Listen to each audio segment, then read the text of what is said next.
warahmatullahi wabarakatuh. Perkenalkan, nama saya Putri Maulina, dosen ilmu komunikasi di Universitas Teguh Umar.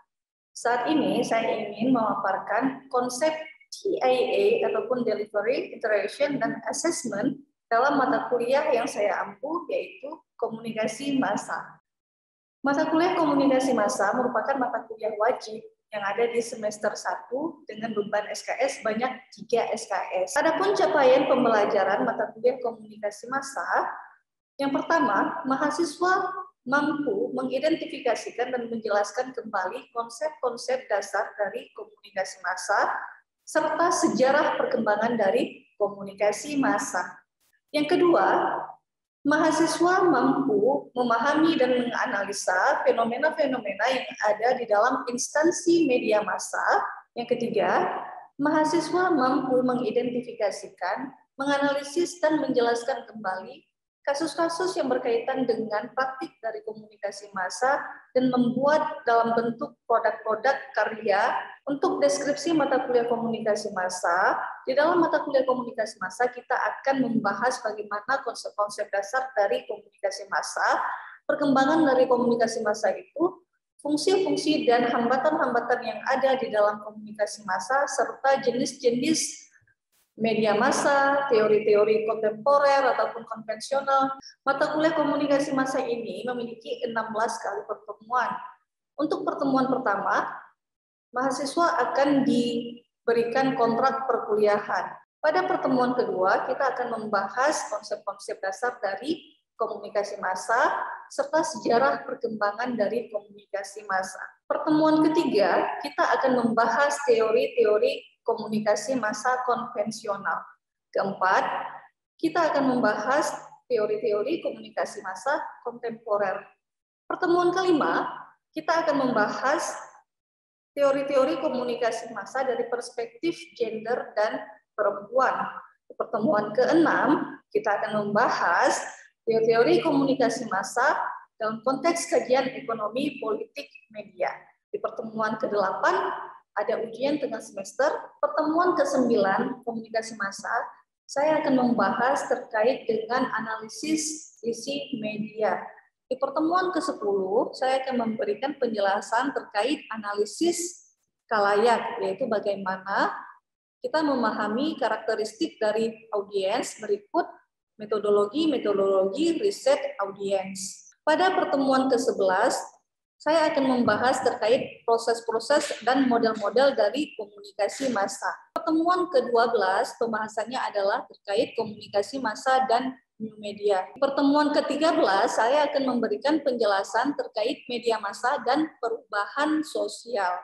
Pertemuan ke-14 dan ke-15 kita akan membahas terkait regulasi dan etika-etika yang ada di komunikasi massa.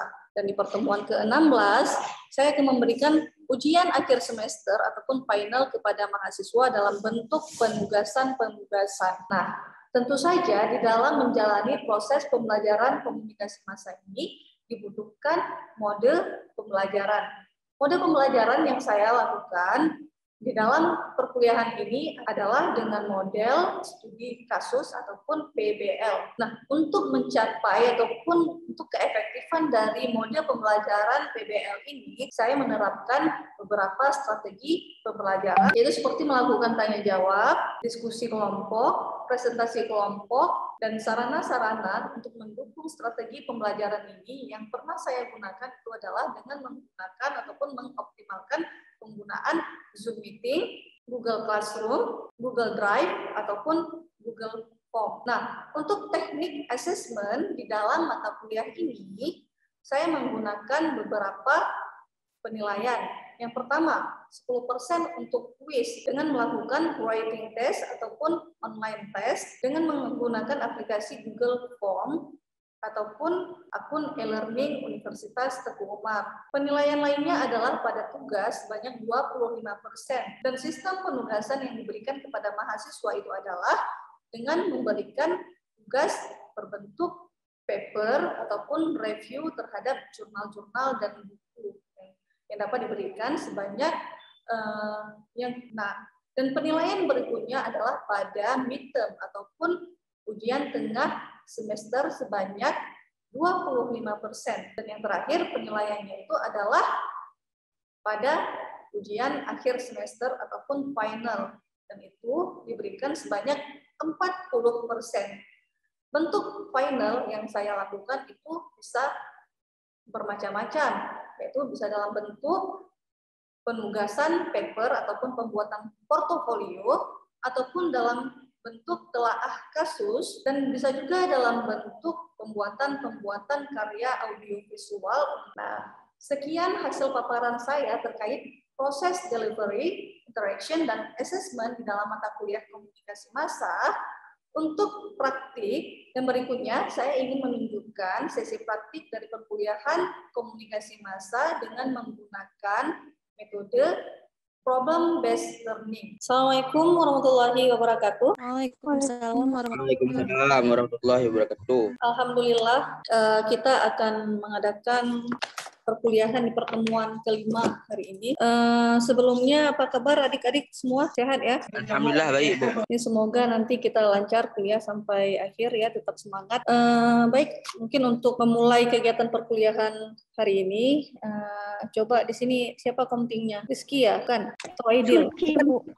di semester lalu. Gak apa-apa Rizky, coba untuk perkuliahan hari ini silakan Rizky pimpin doa dulu supaya kegiatan kita lebih diberkahi. Assalamualaikum warahmatullahi wabarakatuh. Sebelum memulai perkuliahan pada pagi hari ini yang menjelang siang, alangkah baiknya agar perkuliahan kali ini diberkahi oleh Tuhan Yang Maha Esa. Marilah kita berdoa menurut kepercayaan masing-masing. Berdoa dimulai. Baik, berdoa selesai. Terima kasih. Terima kasih ya kepada Rizky. Mungkin kita di pertemuan yang lalu ya sudah banyak yang kita bahas. Karena di pertemuan awal-awal dulu ya kita pernah juga membahas itu, ada kalian mereview ya terkait konsep-konsep dasar dari komunikasi massa ya. Jadi bagaimana peran komunikasi massa dan berikut dengan teori-teori komunikasi massa kontemporer itu bisa berpengaruh terhadap kondisi sosial masyarakat saat ini ya. Jadi memang masyarakat kita ini untuk saat ini identik sekali dengan keberadaan media massa ya di dalam perkembangannya. Jadi tema kita hari ini itu adalah kita membahas tentang konsep gender, terutama perempuan di dalam posisi media massa. Jadi tema tentang perempuan dan media itu juga menjadi bagian di dalam masyarakat kita yang harus kita pahami, dan itu dekat juga dengan perubahan sosial masyarakat kita. Untuk memahami gender itu saya mungkin sedikit mengulang lagi pemahaman kalian terkait teori. Kira-kira apa hubungannya teori media ya dengan? Menurut Aidil itu teori itu sebuah pandangan kita, berpikir kita terhadap suatu masalah gitu, Bu. Oke ya, di dalam kita membahas suatu fenomena sosial ya, terutama dalam kaitannya membahas media massa, kita juga butuh pemahaman terhadap teori. Nah, contohnya hari ini ya sesuai dengan tema kita itu pembahasannya tentang perempuan dan media. Ini ya tema kita hari ini berbicara tentang perempuan dalam konsep gender dan media massa. Jadi untuk pembelajaran hari ini kita harapannya kalian bisa lebih jelas ya untuk menjelaskan, nanti kalian paham bagaimana menjelaskan konsep gender itu, kemudian bagaimana aplikasinya di media massa. Terus kalian juga mampu mengidentifikasi kasus-kasus ketimpangan gender di dalam praktik komunikasi massa ataupun media massa. Jadi materi pembelajaran kita pada hari ini itu ada 4 ya. Kita bahas dulu konsep gender, kemudian gender dan media, apa itu patriarkisme, dan bagaimana yang dikatakan dengan bentuk-bentuk ketimpangan gender di media massa.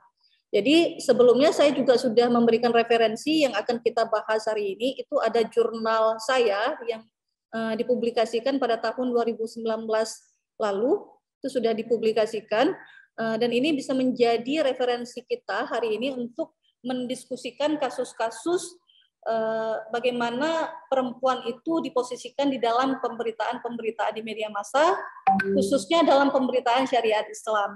Mengapa saya angkat jurnal ini sebagai bahan referensi yang kita kaji? Karena kita tinggal di Aceh ya. Kita tinggal di Aceh yang kondisinya itu ada penerapan syariat Islam, dan ini juga fenomena yang dekat dengan keseharian kita dan harus kita kaji ya supaya kita terbuka pikirannya. Oke, nah untuk mengetahui tadi ya konsep tentang perempuan dan media massa, bagaimana posisinya itu, hal pertama yang harus kita ketahui dulu itu kita coba bongkar lagi ya pemahaman kita itu terkait gender.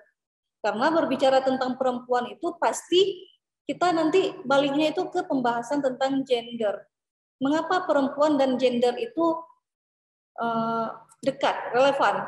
Ada yang saya jelaskan nggak? Kira-kira apa yang kalian pahami tentang gender ini? Ini udah jelas ya. What is gender? What do you think about gender ya? Apa yang kalian pahami tentang gender? Jadi gender itu di sini dikatakan sebagai suatu konsep hubungan sosial yang membedakan kedudukan, fungsi dan peran laki-laki dan perempuan di dalam masyarakat. Jadi gender itu lebih ke konsep untuk membedakan peran antara laki-laki dan perempuan. Jadi kan kita di sini ada laki-laki dan perempuan ya. Nah, gender itu lebih ke konsep ya, di mana kita bisa membedakan peran laki-laki itu seperti apa dan peran perempuan itu seperti apa. Dan itu dikonstruksikan secara sosial. Masyarakat yang membentuk bagaimana peran ataupun pembagian peran terhadap laki-laki dan perempuan. Sehingga di sini ya, kadang-kadang kita kebalik-balik ini ya, kebalik-balik membedakan mana istilah gender dan mana istilah seks. Kalau kalian dengar kata seks itu kayak gimana sih? Apa yang kalian pahami tentang seks? Kalau menurut Rizky, Bu, Ya. kalau tentang seks itu, seks adalah pelepasan hawa nafsu sebagai kita makhluk manusiawi yang normal kepada lawan jenis. Important thing, kayak hal-hal yang diperlukan itu, Bu, tapi nggak semuanya ke hawa nafsu itu, Bu. Jadi di sini ya yang harus kita clearkan konsep tentang seks dan tentang gender ya. Tadi kita sepakat di awal sudah kita definisikan kalau gender itu lebih ke bagaimana pembedaan peran antara laki-laki dan perempuan yang dikonstruksikan secara sosial, masyarakat yang membentuknya. Sedangkan seks itu lebih merujuk kepada jenis kelamin yang secara alamiah ataupun kodrati dimiliki oleh suatu individu. Karena di sini bentuknya pembedaan peran, makanya muncul istilah maskulinitas dan feminitas. Mengapa laki-laki dianggap maskulin dan perempuan dianggap feminin? Itu adalah gender. Karena tadi gender itu adalah konstruksi sosial di atas jenis kelamin kita. Ayo, cowok maskulin tuh kayak gimana berdasarkan versi cewek? Maco, Bu. Maco, berotot ya, badannya six pack, tinggi, gagah, ya kan, kuat, tidak cengeng. Itu adalah sifat-sifat maskulin yang dilekatkan kepada laki-laki. Nah, itu adalah gender. Sedangkan perempuan itu diidentikan untuk memiliki sifat yang feminim. Misalnya apa? Lemah lembut, ya kan? Cengeng, manja, kayak gitu ya kan? Itu adalah sifat-sifat feminim. Nah, beda dengan jenis kelamin ataupun seks tadi. Kalau jenis kelamin itu dia sifatnya biologis, kodrati, tidak mungkin untuk diubah kecuali kalian pakai alat-alat canggih ya, kayak transgender itu. Tetapi secara kodrati mau dia ubah alat kelaminnya pun itu tetap disebut perempuan ataupun laki-laki ya kan. Ketika perempuan dianggap lemah, laki-laki dianggap kuat, maka di dalam kehidupan sosial kita ini muncullah pembedaan peran tersebut tadi. Karena perempuan cenderung dianggap lemah, ya seperti itulah ya terbentuk budaya-budaya di tengah-tengah masyarakat yang pada implementasinya itu dia lebih cenderung menyudutkan kalangan perempuan. Ya, tema-tema patriarkisme ini kita lihat di media massa, dalam praktik media massa. Ini dari gambaran ini saya ingin menunjukkan bagaimana media massa ya sebagai alat yang kita gunakan di dalam kehidupan sosial itu dapat melegitimasikan budaya-budaya patriarkisme tadi, ya, budaya-budaya patriarkisme tadi. Nah, kita juga bisa melihat di sini iklan deterjen ya. Kenapa iklan deterjen itu harus perempuan yang jadi subjek iklannya? Kenapa bukan laki-laki? Nah, ini juga menjadi bentuk bagaimana budaya patriarkisme itu cenderung menempatkan peran tadi ya, peran gender tertentu. Kalau perempuan itu sebagai pengurus rumah tangga, sedangkan laki-laki ini yang fatalnya nih iklan Superpel ini ya. Kenapa di sini kan ada nggak yang bisa kasih gambaran ini? Apa yang salah di iklan ini? Ada nggak? Di sini bahwa pekerjaan seorang ayah hanya mencari uang dan pekerjaan seorang ibu lebih dari sekedar mencari uang. Jadi ini secara jelas ya, iklan ini menunjukkan bagaimana domestifikasi terhadap perempuan. Perempuan itu memang harus di rumah bekerja, nyuci baju kayak gitu ya, ngepel rumah, masak kayak gitu. Nah, bentuk-bentuk ketidakadilan terhadap gender ya, ini dapat kita lihat dari beberapa hal ini. Kita sering juga mendengar istilah subordinasi. Nah, apa itu subordinasi? Jadi subordinasi itu lebih ke bagaimana suatu peran tertentu itu oleh jenis kelamin tertentu itu dipandang lebih rendah, misalnya daripada jenis kelamin yang lainnya. Misalnya kayak tadi di contoh, saya udah kasih memperlihatkan ya, laki-laki rapi, perempuan di rumah pakai baju-baju yang buri ya, pakai daster misalnya, itu mengurus rumah. Kemudian ada juga istilah marginalisasi di dalam gender inequality itu ya. Marginalisasi itu ketika suatu kelompok tertentu ataupun subjek sosial tertentu itu lebih dipinggirkan daripada subjek sosial yang lainnya.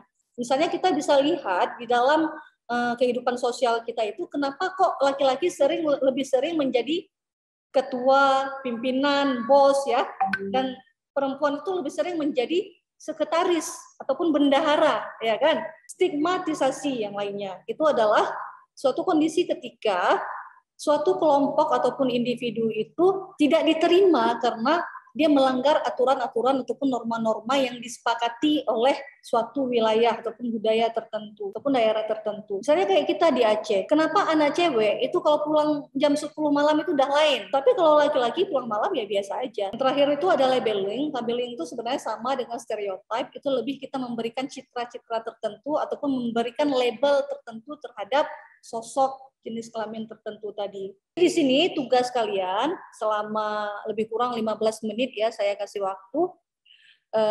Kita bagi kelompok dulu ini.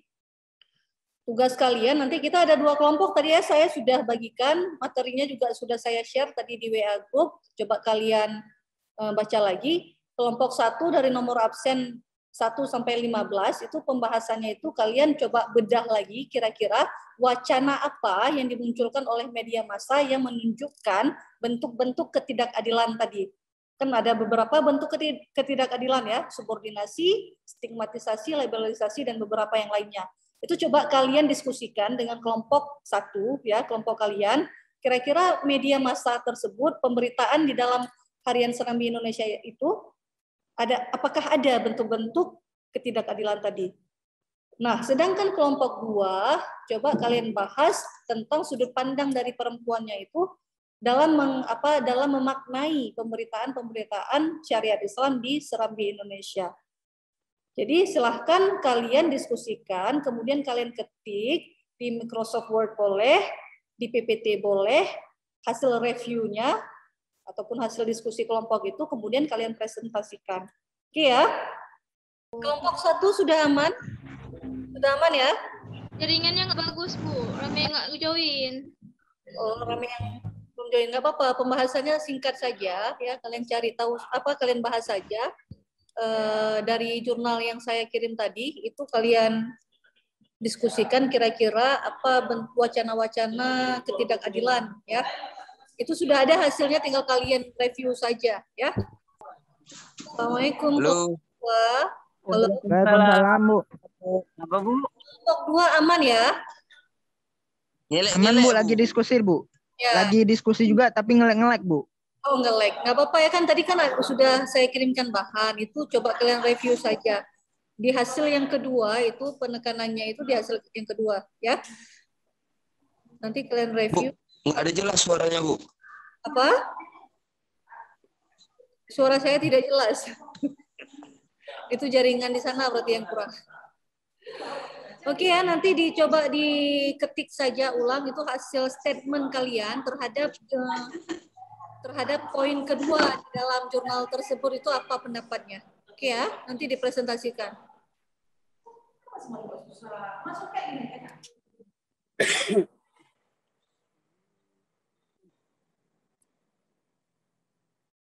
Maaf, Bu. Bisa dimulai, Bu. Assalamualaikum warahmatullahi wabarakatuh. Waalaikumsalam warahmatullahi wabarakatuh. Waalaikumsalam warahmatullahi wabarakatuh. Baik, kami dari kelompok 2 akan menampilkan hasil dari diskusi kami. Jadi tadi kami dapat judul yaitu sudut pandang kita terhadap pemberitaan dalam syariat Islam. Nah, di sini syariat Islam merupakan isu yang sensitif untuk dibahas di media. Namun, demikian Harian Serambi Indonesia yang telah kami baca di jurnal yang telah Ibu kirimkan tadi di grup WhatsApp, cenderung menonjolkan kalangan penegak hukum syariat Islam sebagai narasumber utama ketika menampilkan pemberitaan kasus pelanggaran syariat Islam. Hal ini menunjukkan adanya suatu dominasi kekuasaan mayoritas atau suara terbanyak terhadap minoritas atau suara tersikit. Perempuan Aceh sebagai pelaku yang sering ditampilkan sebagai pelanggar justru diabaikan dalam pemberitaan melalui penggunaan bahasa yang lebih berpihak pada kaum laki-laki, sehingga mereka menjadi pihak minoritas yang tidak tersalurkan sudut pandang dan pandangannya. Mungkin ada tambahan dari kelompok kami, dipersilahkan.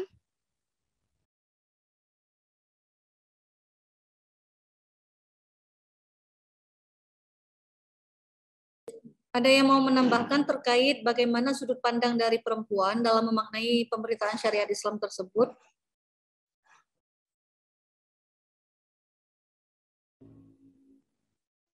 Mungkin Reja Revan pertama dari kelompok kami. Sudut pandang kita terhadap pemberitaan dalam syariat Islam.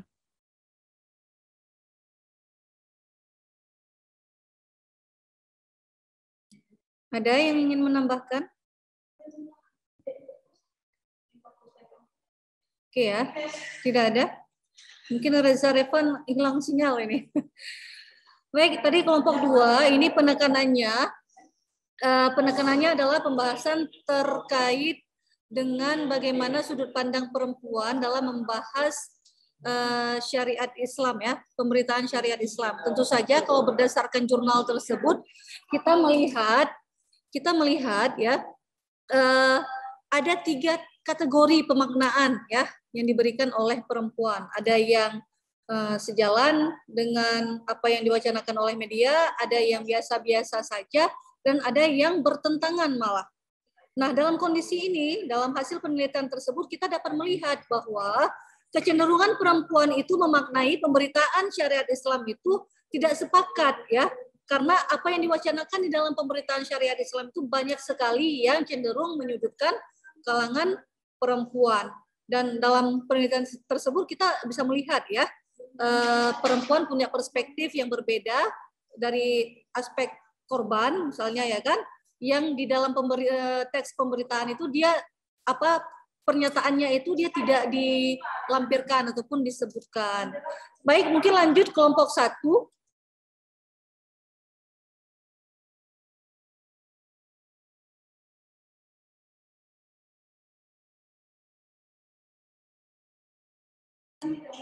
Langsung saja kelompok 1, kita punya waktu sebentar 5 menit.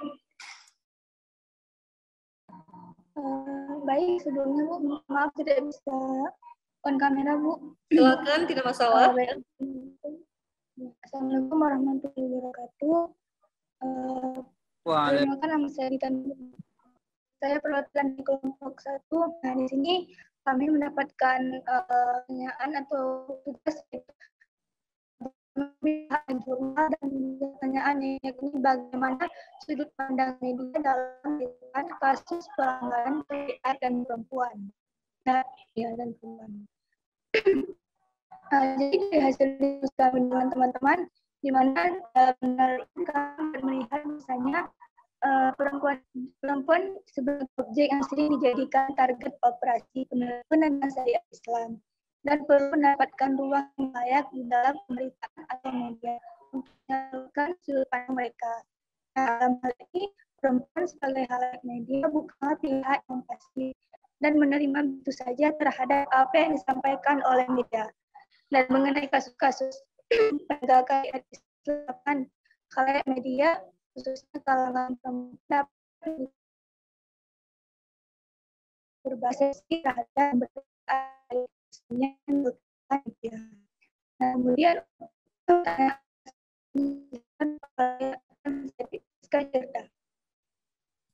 Suaranya pecah-pecah ya, Dita ya. Serak lagi ya, karena lagi sakit.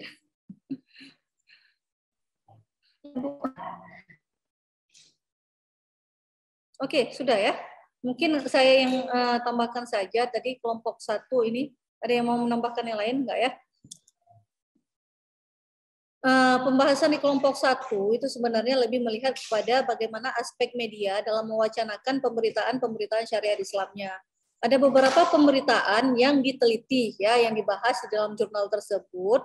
Dari beberapa pemberitaan tersebut kita bisa melihat kecenderungan bagaimana media harian Serambi Indonesia itu memberitakan kasus-kasus pelanggaran syariat Islam itu dengan menempatkan kalangan perempuan itu justru banyaknya sebagai korban, pelaku, atau bahkan subjek yang menjadi subjek utama di dalam pelanggaran syariat Islam. Nah, apa yang disampaikan oleh media itu mungkin tidak sejalan dengan narasumber yang ditampilkan, karena kebanyakan narasumber yang ditampilkan itu adalah dari kalangan stakeholder ataupun pemerintah, sedangkan dari sudut pandang perempuannya itu tidak ada satupun kutipan wawancara yang Serambi Indonesia tampilkan ya, sehingga kalau kita bisa kaji wacana yang ditampilkan oleh Harian Serambi Indonesia terkait pemberitaan syariat Islam itu menunjukkan bentuk-bentuk gender inequality tadi, ketidakadilan tadi itu ada. Ya, di situ dibuat stigmatisasi perempuan pelanggar syariat Islam sebagai pelaku, ya, perempuan nakal, tidak patuh, ya. Padahal meski mereka itu menjadi korban juga, tetapi dipandang bahwa penyebab mereka itu melanggar karena berpakaian ketat, misalnya. Sayangnya dalam konteks ini laki-laki yang ditangkap juga mungkin dalam kasus syariat Islam itu ditangkap juga tidak disorot. Justru judul-judulnya itu lebih cenderung ke kalangan perempuannya.